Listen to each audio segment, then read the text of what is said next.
I was going to check on the track meet, how that went. And I can't remember when we went back to the second audition for workshop. I'll be getting ready to go.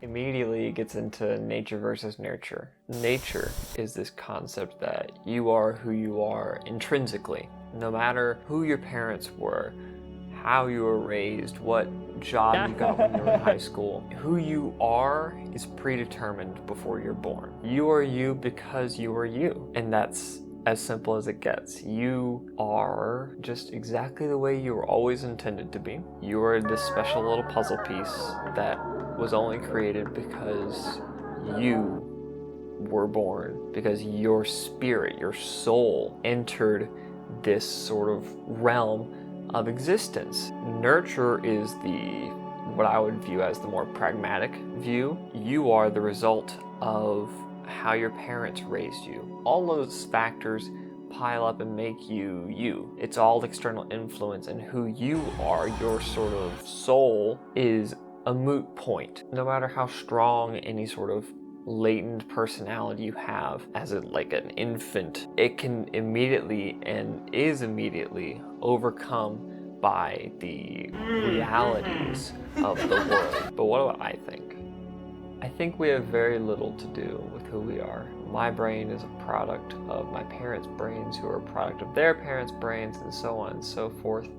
And our perceptions are abstracted versions of survival mechanisms. I make YouTube videos for respect and clout because I want to achieve some sort of leadership role in my community, respected and trusted to make decisions, to have some sort of power. And take a sip. Clout is power. That's what it is.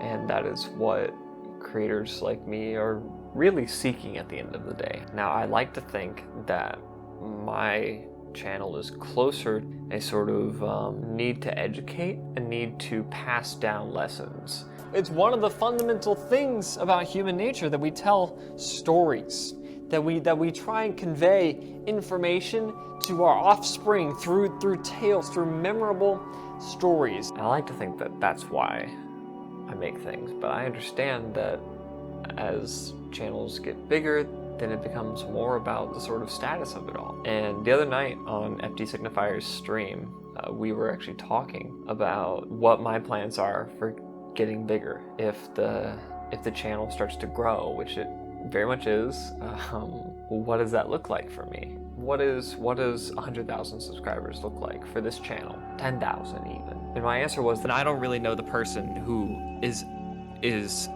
at 1 million subscribers. I don't know the version of me that has made videos that got me to 100,000 subscribers, right? And what will make me that person? It'd be me reacting to algorithms, reacting to fans, reacting to advice from my peers, who are in turn reacting to the aforementioned algorithm, fans, etc. How much of my potential YouTube career and how much of my actual life are affected by algorithms, are affected by the masses in the internet age? Because nature and nurture, the discussion is about parents. It's about who raised you, where they raised you, how they raised you, how much money they had when they raised you. It's just like an enclave of people who can afford to buy stuff at Whole Foods. The discussion drops off when you become an adult, when you become fully functioning for yourself, when you can make your own decisions. Obviously, things are a little different with Twitter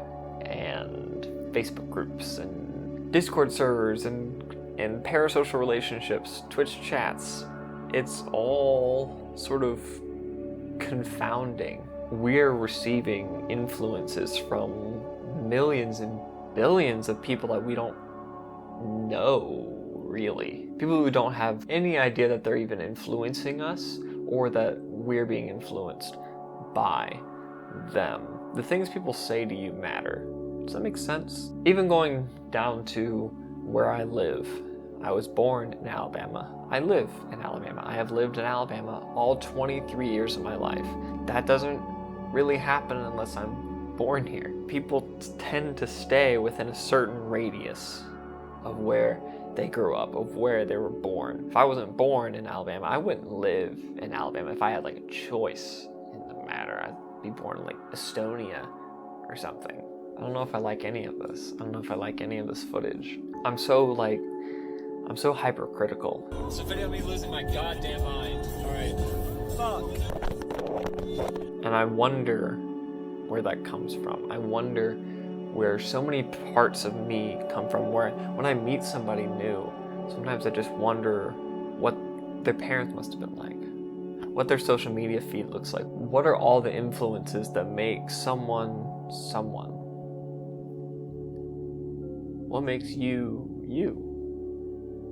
This is a scary subject for me. I very much want control over my life, over my personality. And that feels normal to want, but understanding that the people who really have the power over me are the people I surround myself with, are the things I'm constantly taking in. Processing the world like that can be exhausting at times, but I think it's worthwhile to view each interaction you have, each person you encounter as a little piece of you. That is where your autonomy comes into play. You become your own filter for who, what, where, how you interact with people. There's so much to love and so much to be inspired by. And I used to really be down on myself for not coming up with wholly original ideas. I would get really upset if I found something that was even remotely similar to something I thought I came up with. And that wasn't fair to me. And I don't think it's fair to anybody to try and think like that, because having a truly original idea is nearly impossible, because no idea is really yours. It's an amalgam of all the things you've thought and seen and experienced, and all the people you've ever interacted with, all the mean people that you've seen every day you didn't get out of bed, every therapy session, every outfit you've ever worn. Everything adds up to you in this moment. This one. Me too. I'm not here anymore when you're watching this, but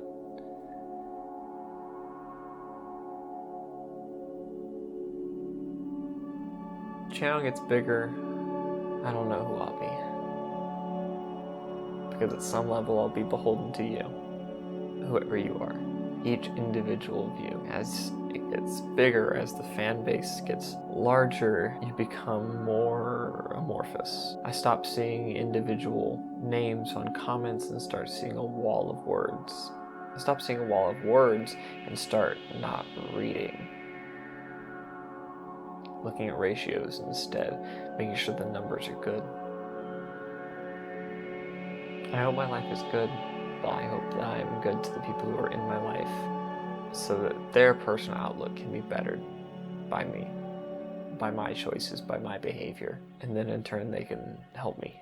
So I guess the lesson is to be grateful instead of feeling out of control.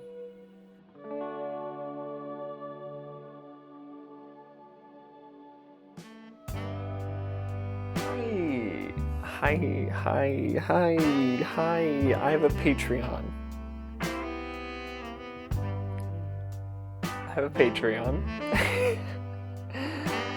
It's got a few tiers. If you don't know, Patreon is a service that is for creators to get paid for their labor, to get paid for making content. For YouTubers, a Patreon typically means that you would pay me for something that I would basically give you for free, but you still pay me anyway. Whatever your reasons, if you decide to make a donation, if you decide to become a patron, you are helping me get motivation to make videos consistently, and you are inspiring me to make better content and to eventually not work in retail. That'd be great. I'm just talking. I'm scared because I want you guys to like me and give me money. This parasocial stuff is hard.